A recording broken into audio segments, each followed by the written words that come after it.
Disclaimer, இது எப்பயும் போடுற ஒரு கான்செப்ட் வீடியோவாக இருக்க போகிறதில்ல. கொஞ்சம் டிஸ்டர்பிங்காக இருக்கலாம், அன்யூஷுவலாக இருக்கலாம். ஸோ நீங்கள் இன்கேஸ் நல்ல மூடில் இருந்தீங்கன்னா இந்த வீடியோ மட்டும் ஸ்கிப் பண்ணிடுங்க. நீங்கள் எப்பயாவது டவுனாக இருக்கும்போது மட்டும் இந்த வீடியோ பாருங்கள்.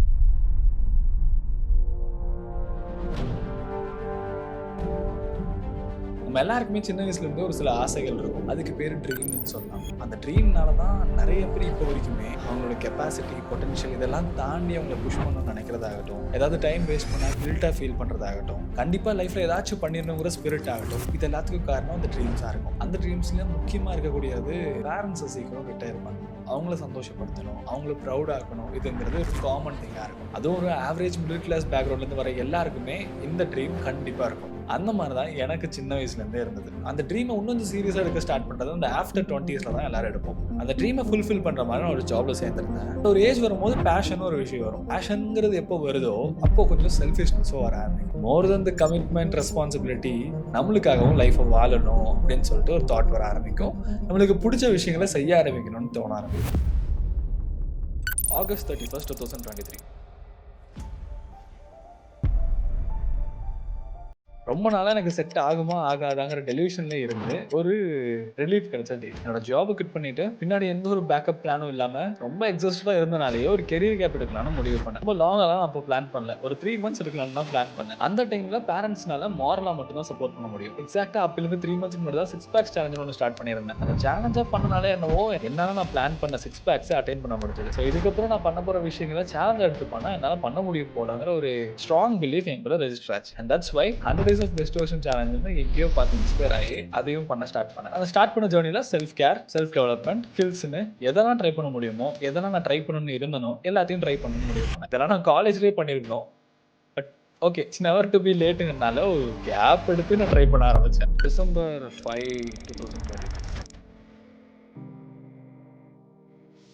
100 days of self improvement journey மட்டும் இல்லாம ரொம்ப நாளா நான் பண்ணணும்னு நினைச்சிட்டு இருந்த கான்டென்ட் கிரியேஷனும் பண்ணி 100th போஸ்ட் பண்றேன். அந்த 100th போஸ்டோட இன்ஸ்டாகிராம்ல நான் 10k ஃபாலோவர்ஸ் ரீச் பண்றேன். But I will accept those 100 days were the root cause for what I am doing. இதை கம்ப்ளீட் பண்ணும்போது 2023 முடியுது.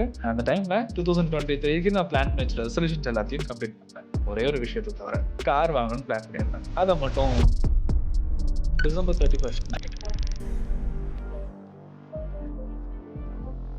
நெக்ஸ்ட் இயருக்கு நான் பிளான் பண்ண போகிறது எல்லாமே கண்டிப்பாக நான் இன்னும் பெஸ்ட்டாக பண்ணலாம். ஏன்னா ஆல்ரெடி நான் தான் 2023 கோல்ஸை கம்ப்ளீட் பண்ணிட்டேன்னு சொல்லிட்டு அந்த கான்ஃபிடன்ஸ் லெவல் எப்படி எக்ஸ்பிளைன் பண்ணுறது தெரியல. ரொம்ப கான்ஃபிடென்ட்டாக அந்த ப்ளஸ் 10,000 ஆறான்லாம் சொல்லுவாங்க, அந்த ஆறாவோட பிளான் பண்ணுறேன். 2024 is going to be mind. I am going to be huge. I am going to achieve some great heights அப்படின்னு சொல்லிட்டு பிளான் பண்ணி அந்த இயரை ஸ்டார்ட் பண்ணுறேன். நான் என்னென்ன கோல்ஸ் பிளான் பண்ணுங்கிறது இந்த இயர் அண்ட் பிரேக் டவுன் பண்ணுறேன். இப்போதைக்கு ஓவராலாக சொல்கிறேன். என்னோட plans physically, mentally, financially and technically 4 விஷயங்களையும் ஒரு யூனியன் பேலன்ஸ் இருக்கணும். And you should be the best so far your சீனுங்கிற மாதிரி பிளான் பண்ணியிருந்தேன். அண்ட் அதில் particular short term and long term கோல்ஸும் பிளான் பண்ணியிருந்தேன். இந்த கோல்ஸ் எல்லாம் பிளான் பண்ணனாலேயே I was strict into a discipline lifestyle. என்னோட டெய்லி மைண்ட் செட்டே ஒவ்வொரு கோலை சேஸ் பண்ணிட்டு தான் இருந்தேன். Jan 4, 2024 என்னோட கான்டென்ட் கிரியேஷன் ஜேர்னியை இன்னும் கொஞ்சம் பெட்டர் ஆக்கலான்னு ஒரு இன்வெஸ்ட்மெண்ட் பண்ணுறேன். என்கிட்ட இருந்த சேவிங்ஸ் அண்ட் அந்த சேலஞ்சில் நான் பண்ண ஃப்ரீலான்சிங் ஆன் பண்ண அமௌண்ட் வச்சு ஒரு கேமரா வாங்கினேன். Sony ZV-E10. அண்ட் அதை வாங்கினதுக்கப்புறம் என்னோட ரெஸ்பான்சிபிலிட்டி இன்னும் இன்க்ரீஸ் ஆயிடுச்சு. ஏன்னா என் பேரண்ட்ஸுக்கு நான் பெருசாக எதுவும் பண்ண கிடையாது. அவங்கள கூட்டிகிட்டு போயிட்டு ஒரு ஜாப் போவாங்கிற அஷ்யூரிட்டி எதுவும் கொடுக்காம நான் பாட்டுக்கு ஏதோ ஒன்று இந்த மாதிரி இது பண்ண போகிறேங்கிறது வாங்குறேன். அவங்களுக்கு கண்டிப்பாக அந்த டைமில் எந்த ஐடியாவும் இல்லை. Just they believe me. Okay, ஏதோ பண்ண போகிறேன் அப்படின்ற மைண்ட் செட் மட்டும் தான் இருக்குது. அந்த அதர் ஹேண்ட் நான் ரொம்ப எக்ஸைட்டடாக ஓகே ஃபைனலி காட் இட், நம்மளுக்கு ஒரு கேமரா அப்படிங்கிற எக்ஸைட்மெண்ட்டில் அந்த கேமரா வாங்கிட்டு வந்தேன். அண்ட் அதை வாங்கின அன்றைக்கி கூட நான் டாக்குமெண்ட் பண்ண word I need to make my parents proud. ஏன்னா அது வாங்கி தரும் போது அவங்க ஃபேஸில் அவ்வளோ ஹாப்பினஸை பார்த்தேன். அண்ட் ஸ்லோலி என்கிட்ட இருந்து சேவிங்ஸும் காலியாக ஆரம்பிச்சிது. ஃப்ரீலான்ஸில் நான் ஆன் பண்ணுற அமௌண்ட்டும் பத்தாமல் போக ஆரம்பிச்சிது. சம் பாயிண்ட் எங்கள் பேங்க் அக்கௌண்ட்டில் 1000 rupees தான் இருந்தது. அப்போ தான் ஃப்ரீலான்சிங் மூலமாக நான் ஏர்ன் பண்ண முடியுது. பட் நான் இது வரைக்கும் ஒரு ஸ்கில் தான் ட்ரை பண்ணியிருக்கேன். இன்னும் நிறையா ஸ்கில்ஸை நான் லேர்ன் பண்ணி ட்ரை பண்ண ஒரு ஆசையும் வந்துச்சு. ஜஸ்ட் ஸ்ட்ரேஞ்ச் கொஸ்டின், ஒரு இதுலேயும் இவ்வளோ காசு இருக்குன்னா மற்றதில் எவ்வளோ இருக்குங்கிறத பார்க்கணும் ஒரு க்யூரியாசிட்டியில் ஒரு சேலஞ்சாக பண்ணணும்னு பிளான் பண்ணேன். அதுவும் பாருங்கள் challenge. Because I love challenges. அது மட்டும் தான் ரீசன். ஜீரோலேருந்து ஆன்லைனில் அவைலபிளாக இருக்க எல்லா விஷயங்களையும் கற்றுக்கிட்டு அதை இம்ப்ளிமெண்ட் பண்ணி எவ்வளோ மணி ஏர்ன் பண்ண முடியுதுன்னு பார்க்கலான்னு இருக்கு. அதையும் சேலஞ்சாக வந்து ஃபர்ஸ்ட் வீடியோ ஷூட் பண்ணி போகிறேன். இப்போ பார்த்தா தான் தெரியுது அந்த வீடியோவில் ரொம்ப டிரான்ஸ்பரண்டாக பேசியிருக்கேன். அப்போ என்ன சுச்சுவேஷனோ அதை எக்ஸாக்டாக எக்ஸ்பிளைன் பண்ணி சொல்லியிருக்கேன். ஃபாஸ்ட் ஃபார்வர்ட் பண்ணால் 3 monthsல என்னோட சேலஞ்ச் வீடியோஸ் நல்லா ரீச் ஆக ஆரம்பிச்சது. நான் போட்ட ஃபர்ஸ்ட் எபிசோட்லேயே ஐ காட் லேக்ஸ் வியூஸ். யூடியூப்ல 1 lakh வியூ கிடைக்கிறதுங்கிறது ரியலி ஹியூஜ் திங். அண்ட் யூடியூப்ல மானிட்டைஸும் ஆகுது. அந்த ஒரு பாயிண்ட்ல மறுபடியும் ஒரு கொஸ்டின், இதுக்காகவா நீ ஜாப் குவிட் பண்ண? ஸ்கூல் படிக்கும் போதே ஒரு நல்லா படிக்கிற ஸ்டூடெண்ட் தான், பொய்யெல்லாம் சொல்ல மாட்டேன், நல்லாவே படிப்பேன். ஏன்னா எனக்கு என் கூட இருந்த ஃப்ரெண்ட்ஸ் அப்படி எல்லாருமே நாங்கள் போட்டி போட்டு படிப்போம். பட் யாருமே எனக்கு ஜேஇங்கிற ஒரு விஷயம் ஆர் மற்ற என்ட்ரன்ஸ் எக்ஸாம் பற்றின விஷயங்கள் எதுவுமே சொல்லலை. நீட் பற்றி சொன்னாங்க, அது படித்தா டாக்டர் ஆகலாம், எழுதுனா டாக்டர் ஆகலான்னு சொன்னாங்க. But I don't want be doctor. So அது மட்டும் தான் எனக்கு ஷோர் திங்காக இருந்தேன். ஆனால் அந்த ஜேஇ அண்ட் மற்ற ஸ்டஃப் பற்றி யாருமே சொல்லலை. அண்ட் ஆல்சோ நான் அதுக்கு அப்பியரும் ஆகலை, ப்ரிப்பேரும் பண்ணல. அது பண்ணால் எவ்வளோ ஸ்கோப் இருக்குது, எந்த காலேஜுக்கு கிடைக்கும், அந்த காலேஜ் எப்படிப்பட்ட காலேஜ், அந்த காலேஜில் படித்த லைஃப் எப்படி மாறும், இந்த மாதிரி எந்த விஷயங்களும் யாரும் எனக்கு சொல்லலை. எனக்கு தெரியவும் இல்லை. இது எப்போ எனக்கு தெரிய வருதுன்னா, நான் ஒரு காலேஜ் ஜாயின் பண்ணதுக்கப்புறம் அங்கே ஒரு பையன் என்கிட்ட நான் ஜெய் எழுதுனேன், ஆனால் எதிர்பார்த்த ஸ்கோர் கிடைக்கல, அதனால தான் இங்கே வந்து ஜாயின் பண்ணேன் அப்படின்னு சொல்கிறான். அதுக்கேண்டா இவ்வளோ ஃபீல் பண்ணுறேன், இல்லை கிளியர் பண்ணியிருந்தா இந்த மாதிரி ஒரு காலேஜ் போயிருக்கலாம். அன்றைக்கி நான் வந்து தேடி பார்க்கும்போது தான் தெரியுது இட்ஸ் அ ஹியூஜ் திங். அந்த டைமில் எனக்கு வந்து ரெக்ரெட் ரொம்ப ஹார்டாக இருந்தது. அட்டன் பண்ணி ஃபெயிலாக இருந்தால் கூட எனக்கு ரெக்ரெட்டாக இருந்திருக்காது. அப்படி ஒரு விஷயமே தெரியாமல் ஒரு அட்டன் கூட கொடுக்காம இருந்திருக்கேனே, அதான் சொல்லுவாங்கல்ல, the pain of failure is much better than pain of not even trying. அந்த ஒரு ஃபீல் எனக்கு வந்தது. ஆனால் அதை ரீனியூ பண்ண முடியாதுன்னு ரியலைஸை அக்செப்ட் பண்ணிக்கும் போது தான் தெர் இஸ் அனதர் திங். இதே மாதிரி செகண்ட் டிகிரிக்கு கேட்னு ஒரு விஷயம் இருக்குது, அதை கிளியர் பண்ணால் இந்தியாவில் இருக்க டாப் காலேஜஸில் படிக்கலான்னு. மார்ச் 2023 ஸ்லோவாக கேட் பற்றி ரிசர்ச் பண்ணிவிட்டு என் ஃப்ரெண்டும் அதை என்ரோல் பண்ணியிருந்தான். ஸோ எனக்கு இன்னும் ஈஸியாக இருந்தது. ரிசர்ச் சைட்லலாம் கொஞ்சம் கம்மி பண்ணிவிட்டு ஸ்ட்ரெயிட்டாக கோயம்புத்தூரில் இருக்க ஒரு இன்ஸ்டியூட்டில் போய் ஜாயின் பண்ணேன். நான் மேட்டுப்பாளையம், கோயம்புத்தூருங்கிறது இங்கேருந்து ஒரு 40 kilometers. So weekly 3 days class starting வச்சுருந்தாங்க. டெய்லியும் போயிட்டு வரதுக்கே எனக்கு டே கரெக்டாக இருக்கும். கிளாஸ் மதியானம் முடிஞ்சிடும். ஆனால் அந்த டைமில் வெயில் ஓவராக இருக்கும், என்னால் ட்ரைவ் பண்ணிவிட்டு ரிட்டர்ன் வர முடியாது. அப்படி வந்தாலும் எனக்கு வந்து மைக்ரேன் வந்துடும். ஸோ அதனாலேயே அங்கேயே rest of the day spend பண்ணிவிட்டு ஈவினிங் போல் தான் கிளம்பி வந்துட்டு இருப்பேன். வீக்லி 3 days போனோன்னா அந்த 3 daysமே எனக்கு காலியாகிடும். அதையும் ப்ரொடக்டிவாக வச்சுக்கலான்னு எப்போல்லாம் நாங்கள் போகிறோன்னா கொஞ்சம் சினிமேட்டிக் வீடியோஸ்லாம் பிளான் பண்ணலான்னு அங்கே போய் சினிமேட்டிக் வீடியோஸ்லாம் எடுக்க ஆரம்பித்தேன். I started to full my self. Okay, anyways நீ கோயம்புத்தூர் வந்தாலும் யூஆர் பீயிங் ப்ரொடக்டிவ். எந்த ஒரு விஷயம் who am I and what I'm capable ஆஃப்ங்கிற கான்ஃபிடென்ட் எனக்கு கொடுத்ததோ அந்த விஷயத்துலேருந்து இந்த 3 விஷயத்தில் ஃபோக்கஸ் பண்ண ஆரம்பிக்கிறது கொஞ்சம் விலக ஆரம்பித்தேன்.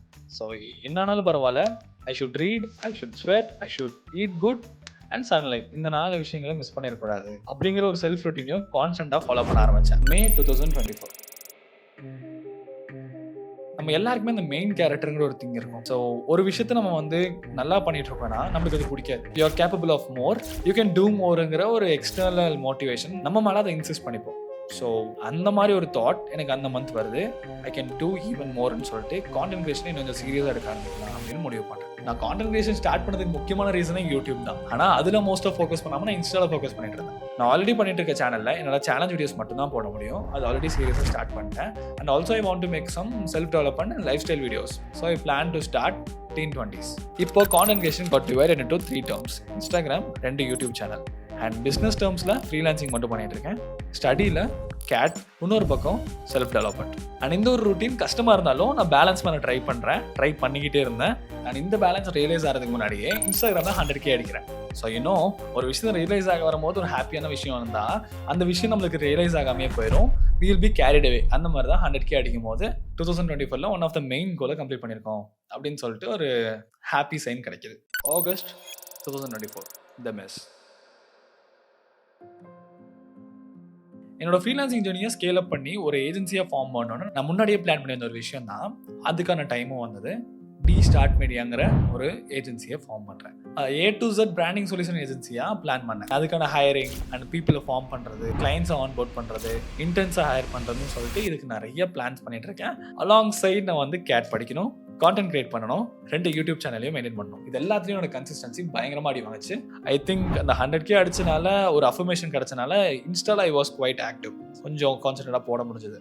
ஆனால் அந்த மணி மேக்கிங் சீரியஸை என்னால் ஃபோக்கஸ்டாக பண்ண முடியல. அதுக்கான மெயின் ரீசன் நானே எக்ஸ்பெரிமெண்ட் பண்ணி மணி ஏர்ன் பண்ணி கிளைண்ட் ஆன்போர்ட் பண்ணி நிறைய வேஸை ட்ரை பண்ணி ஒரு டீட்டெயில்டான எக்ஸ்பெரிமெண்டல் வீடியோங்கிறனால அதில் நான் டைம் ஸ்பெண்ட் பண்ணி எஃபோர்ட் போட்டு ப்ரோக்ரஸ் இருந்தால் மட்டும்தான் அதில் என்னால் வீடியோ மேக் பண்ண முடியும். அதுவே எனக்கு ஒரு ஹியூஜ் டாஸ்க். இன்னொரு பக்கம் teen 20s, இன்னொரு பக்கம் இன்ஸ்டாகிராம். நான் அதுலேயுமே வீக்லி 3 வீடியோஸாவது போடணுங்கிற ஒரு ரொட்டீன் போயிட்டு இருந்துச்சு. என்னதான் எனக்கு டீம் இருந்தாலும் கான்டென்ட் கிரியேஷன்ங்கிறது கிரியேட்டிவிட்டி பேஸ் பண்ண ஒரு விஷயம். நான் ரொம்ப நான் பிளாக் அப் பண்ணிக்கிட்டேன்னா கிரியேட்டிவிட்டி பிளாக் ஆகி உட்காந்துருவேன். என்னால் எந்த விஷயமும் கான்டென்ட்டுக்கு யோசிக்க முடியாது. அண்ட் ப்ரொஃபஷன் பக்கம் கேட்டுக்கு படிக்கணும், டேஸ் க்ளோஸ் ஆகிட்டு இருக்கும் போது நான் டெய்லி இதுக்குன்னு ஸ்பெண்ட் பண்ணுற டைமையும் இன்க்ரீஸ் பண்ணணும். ஆன் அண்ட் ஆஃப் நான் இன்ஸ்டியூட் போயிட்டு வரணும். லாஸ்ட் 2 months நான் இன்ஸ்டியூட் பக்கம் போகவே இல்லை. ஏன்னா என்னால் போகவும் முடியல. எக்ஸாம் டே க்ளோஸ் ஆகிட்டே வருது. நான் இன்னும் எஃபோர்ட் போட்டு நிறைய டைம் டெய்லி ஸ்பெண்ட் பண்ணணும். அது என்னால் பண்ண முடியல. ஸோ ஸ்லோவாக ஒரு மிஸ் கிரியேட் ஆக ஆரம்பிக்குது. I felt really miss. நிறைய விஷயங்கள் தெரிஞ்சனாலேயே எல்லாத்தையும் ட்ரை பண்ணி வச்சிருக்கோமேனு ஒரு பயங்கரமான ஒரு கன்ஃபியூஸ்ட் ஸ்டேட்டுக்கு நான் போயிட்டேன். இது கண்டிப்பாக ஒரு சொல்யூஷன் இருக்கும். பட் நம்ம எதுவுமே கிவ் அப் கொடுத்துடக்கூடாது அப்படின்னு ரொம்ப கிளியர் கட்டாக முடிவு பண்ணுறேன். I started losing my self. And இது ஸ்லோவாக ரியலைஸ் ஆகும் போது ஏதோ மிஸ்டேக் பண்ணுறோம், எதையோ சேஞ்ச் பண்ணணும்னு நினைக்கும் போது கரெக்டாக ஐ காட் இன்வைட். அதுவும் from one of my favourite creator RMX lover John. அவங்க ஒரு ஈவெண்ட் கண்டக்ட் பண்ணுறாங்க. அதில் கெஸ்ட் ஸ்பீக்கராக கூப்பிட்டுருந்தாங்க. ஆல்ரெடி எனக்கு ஒரு ரியலைசேஷன் வரும்போது எனக்கு வேறு விஷயம் நடக்குது. அதே மாதிரி இங்கே ஒரு ரியலைசேஷன் வரும்போது வேறு விஷயம் நடக்குது. ஸோ அந்த ஈவெண்ட்டில் பார்ட்டிசிபேட் பண்ணுறதுக்கு ரொம்ப நாள் கழிச்சு ரொம்ப ஹசில் பசில் ஒர்க்குன்னே இருந்த எனக்கு கொஞ்சம் ஃப்ரெஷ் ஹேர், புது பீப்புள், நான் ஆல்ரெடி இருந்த பிளேஸை வேற ஒரு பெர்ஸ்பெக்டிவ்ல பார்க்கறதுக்கு ஆப்பர்ச்சுனிட்டி கிடைக்குது. ஸோ சென்னை கிளம்பி போகிறேன். ஒரு சோலோ ட்ராவல் ஏசி ட்ரெயினில் சென்னைக்கு. இந்த வ்ளாக்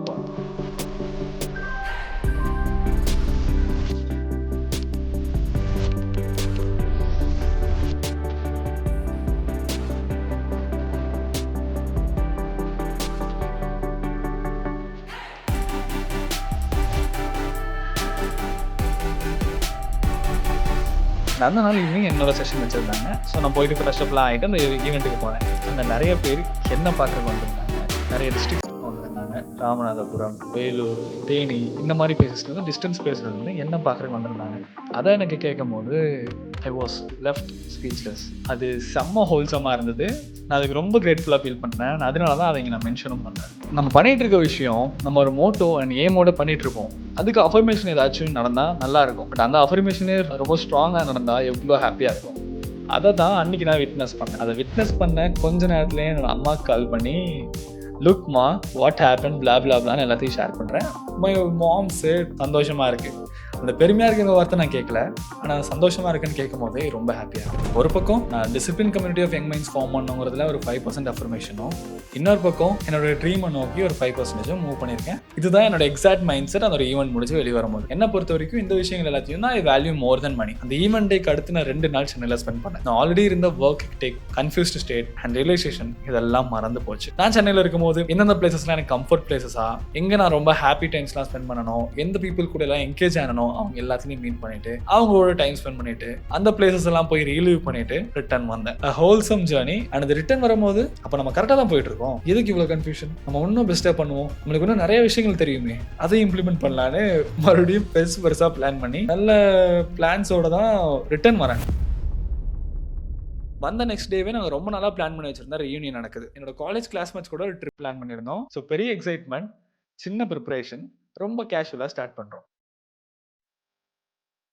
அன்றைக்கி மார்னிங் 6 o'clock ஸ்டார்ட் ஆனாங்க ட்ரிப். மார்னிங் 11 o'clock முடிஞ்சிருக்கு. சுற்றி ஒரு 60 strangers என்ன ஆம்புலன்ஸில் எடுத்துகிட்டு போகிறாங்க. ஃபர்ஸ்ட் டைம் போலீஸ்லாம் என்கொயரி பண்ணுறாங்க. இதெல்லாம் ஃப்ராக்ஷன் ஆஃப் செகண்ட்ஸ்லாம் நடந்து முடிச்சிட்டு அந்த ஆக்சிடென்ட் நடக்கும் போது என் மைண்டில் ஓடின விஷயங்கள், ஹாப்பி மூமெண்ட்ஸ், ட்ரீம்ஸ், ரெஸ்பான்சிபிலிட்டி எதுவுமே ஞாபகம் வரல. This is how we gonna to die. இந்த மாதிரி தான் பீப்புள் டெத் ஆவாங்களா அப்படின்ற ஒரு தாட் வருது.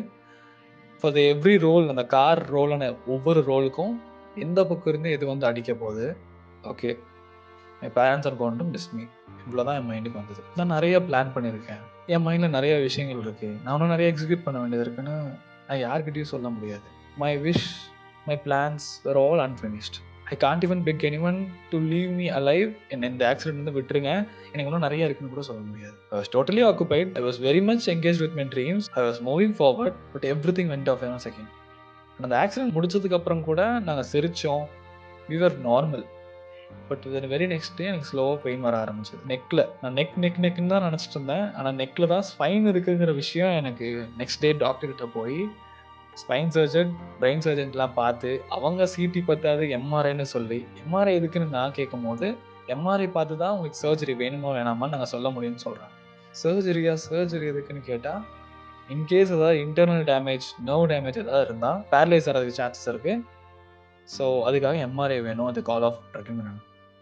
பேரலைஸ் இஸ் சம்திங் நம்ம ஏதோ ஒரு பக்கம் வந்து வீல் கோ நம்ப அசைக்க முடியாது. ஸோ லைஃப் லாங் ஏதாவது ஒரு பர்சன் நம்மளுக்கு ஹெல்ப் பண்ணிகிட்டே இருப்பாங்க. நம்மளால மூவ் பண்ண முடியாது. எம்ஆர்ஐ எடுத்தால் அடுத்த நாள் தான் ரிப்போர்ட் வரும். ஸோ அந்த ஒரு 24 ஹார்ஸ் என் லைஃப்லேயே ஃபேஸ் பண்ண ரொம்ப க்ரூஷியலாக இருந்துச்சு. எக்ஸாம் ரிசல்ட்ஸ் வரும்போது என்ன ஹார்ட் பீட் இருக்கும், அந்த ப்ரொப்போஸ் பண்ணும்போது என்ன ரிசல்ட் வருங்கிற இதெல்லாம் ஒன்றுமே கிடையாது. அந்த நாள் நான் ஹாஸ்பிட்டலில் உட்காந்துருக்கும் போது என்னை சுற்றி இருக்க எல்லா பீப்புளும் யூ கைஸ் ஆர் ஃபார் பெட்டர்ன்ற ஃபீல் வருது. ஹாஸ்பிட்டலில் தான் சொல்லுவாங்கல்ல லைஃபோட அருமை என்ன, ஒரு செகண்டோட அருமை என்னன்னு சொல்லுவாங்க. அந்த மாதிரி ஒவ்வொரு பீப்புளும் பார்க்கும்போது ஐ ஃபெல் பிட்டி. பாவம் அவங்க என்ன கஷ்டப்படுறாங்களோ. அண்ட் வெளியே நார்மலாக நடந்துட்டு இருக்க பர்சன் எல்லாரும் ஹவு கிரேட்ஃபுல் தே ஆர்ல, நம்ம இப்போ அசைய முடியாமல் உட்காந்துட்டு இருக்கோம் அப்படின்னு யோசிக்க ஆரம்பிக்கிறேன். And slowly report came and fortunately nothing bad. என்ன ஒரு 1 to 3 months மட்டும் நான் யூஸ்வலாக பண்ணிட்டு இருக்க ஆக்டிவிட்டிஸ் எதுவுமே பண்ணக்கூடாது, வெயிட் லிஃப்ட் பண்ணக்கூடாது, ஈவன் ஒரு 5 kg கூட நான் லிஃப்ட் பண்ணக்கூடாது. ஈவன் இந்த வீடியோவை கூட நான் ஸ்டாப் பண்ணி எடுத்துகிட்டு இருக்கேன். என்னால் ரொம்ப நேரத்துக்கு உட்கார முடியாது, ஸ்ட்ரெயின் கொடுக்கக்கூடாது, என்னோட பைக்கை நான் ஓட்டக்கூடாது, எதுவுமே பண்ணக்கூடாது அப்படின்னு சொல்லி அனுப்பிச்சிட்டாங்க. Thank God. At the worst நாங்கள் இங்கே யாருக்கு எதுவும் ஆகலை, மைனர் திங்ஸோட போச்சுன்னு சொல்லிட்டு வந்துட்டேன். வந்ததுக்கப்புறம் அட் ஸ்ட்ரெயிட் 10 days நான் எந்த ஒர்க்கும் பண்ணேன். நான் எவ்வளோ எந்த பிரேக்கும், even Sundays and Saturdays, even Sundays I have work till 3 AM. இதெல்லாம் ஓகே. பட் எனக்கு அன்னைக்கு ஏதாவது நடந்திருந்தா, அன்னைக்கு பேரலைஸாக இருந்தாலோ, இல்லை அன்னைக்கு இந்த கார்லேருந்து ஏதோ ஒரு இது வந்து இங்கே என்னை ஹிட் பண்ணியிருந்தாலோ எல்லாமே ஃபேட் ஆகிருக்கும். ஆனால் அப்போ தான் எனக்கு தோணுன விஷயம், லைஃப் இஸ் ஸோ அன்சர்டைன். நம்ம எவ்வளோ வேணால் பிளான் பண்ணலாம், எவ்வளோ வேணால் ட்ரீம் பண்ணலாம். அதுக்காக அதை ஸ்பாயில் பண்ண சொல்லலை. Enjoyment isn't about spoiling. So அதை ரொம்ப காம்ப்ளிகேட் பண்ணிக்கிட்டு நம்ம ஏதோ ஒரு அன்ரியலிஸ்டிக்கான கோல்ஸை நோக்கி என்றைக்கும் நம்ம அட்டைன் பண்ண போகிற விஷயத்துக்காக எல்லாத்தையும் சாக்ரிஃபைஸ் பண்ணிட்டு போகணுங்கிற அவசியம் கிடையாதுன்னு எனக்கு லைஃப் புரிய வச்சது அந்த ஒரு இன்சிடெண்ட்டில். நான் அதிலிருந்து எனக்கு தோணுன ஒரு விஷயத்தை உங்கள்கிட்ட ஷேர் பண்ணணும்னு நினைக்கிறேன்னா, இந்த ஷார்ட் லைஃப் ஸ்பேனில் லெட்ஸ் லிவ் எவ்ரி மொமெண்ட். இந்த மொபைல் ஃபோனுங்கிற ஒரு இல்யூஷனை தாண்டி நம்ம எவ்வளோ என்ஜாய் பண்ண முடியுமோ அவ்வளோ என்ஜாய் பண்ணலாம். என்னால் ஐ கேன் கிரியேட் கான்டென்ட், என்னால் மற்ற விஷயங்களெல்லாம் பண்ண முடியுது. என்னால் ஒன் ஸ்ட்ரெச்சாக உட்காந்து ஒரு விஷயத்த பண்ண முடியல. ஸோ என்னால் படிக்க முடியல. நான் ஒரு ட்ரீமாக வச்சுருந்தேன், ஒரு கோலாக வச்சுருந்தேன். கேட் எக்ஸாம் க்ளோஸ் ஆகிட்டுருக்கு. இந்த டைமில் எல்லோரும் இன்ஸ்டியூட் போய் நிறைய மாக் எக்ஸாம் எழுதிட்டு மென்டர்ஸ் கூட இன்ட்ராக்ட் பண்ணிவிட்டு நிறைய விஷயங்கள் கற்றுக்கிட்டும் இருக்காங்க. என்னால் அதை பண்ண முடியாது. அண்ட் ஈவன் இங்கிருந்தே நான் படிக்கணும்னாலும் இந்த டைம்ஸில் I need to appear at least 6 to 7 hours of preparation என்னால் கொடுக்க முடியாது. So this goal which was a dream is fading for this year. அதுக்காக இப்போ கூட என்னோட இதில் இருந்து அதை நான் கிவ் அப் பண்ணிட்டேன்னு சொல்ல வரல. தெர் இஸ் அனதர் சான்ஸ், நான் நெக்ஸ்ட் இயர் பண்ணலாம். ஆனால் திஸ் இயருக்கான இது நல்லா தெரியுது, இட்ஸ் ஃபேடிங் அவே. என் பாடி கம்ப்ளீட்டாக எப்போ ரெடி ஆகும், ஐம் டூயிங் பெட்டர். என்னால் இப்போ 1/2 hour to 45 minutesலாம் உட்கார முடியுது, நெக் பெயின் வரது கிடையாது. ஆனால் I can study saying down like this. பாரு இந்த மாதிரி கீழே ஸ்ட்ரெயிட்டாக என்னால் கீழே பார்க்க முடியாது. சிரிச்சிட்டே சொன்னாலும் கஷ்டமாக தான் இருக்குது. But I want you guys to take something from this. We all have goals, dreams, sacrifices, இதெல்லாம் பண்ணணும். All good, but don't fail to live a little. Live for yourself. நிறையா சிரிப்போம், நிறைய ட்ராவல் பண்ணலாம், நிறைய மெமரிஸை கலெக்ட் பண்ணலாம், பிடிச்ச ஃபுட்டை சாப்பிட்லாம், அந்த ஒரு மூவியை பார்க்கலாம், எப்போ வேணுமோ அப்போ பிரேக் எடுக்கலாம். அந்த ஒரு பேலன்ஸை மெயின்டைன் பண்ணுறது தான் லைஃபோட டெஸ்டினி இருக்குங்கிறத நான் தெரிஞ்சுக்கிட்டேன். இந்த ஒரு க்ளோஸ் என்கவுண்டரை நான் ஒரு செகண்ட் லைஃபாக பார்க்குறேன். இனிமேல் நான் திங்ஸை ரொம்ப சீரியஸாக எடுத்துக்க மாட்டேன். எல்லாரும் திங்ஸை கிராண்டடாக எடுத்துக்கிட்டேன்னு ரெக்ரெட் பண்ணுவாங்க. பட் நான் திங்ஸை ரொம்ப சீரியஸாக எடுத்துக்கிட்டேன்னு ரெக்ரெட் பண்ணுறேன். அண்ட் இனி அந்த தப்பு பண்ண மாட்டேன். And welcome to a new chapter of my life. Bye.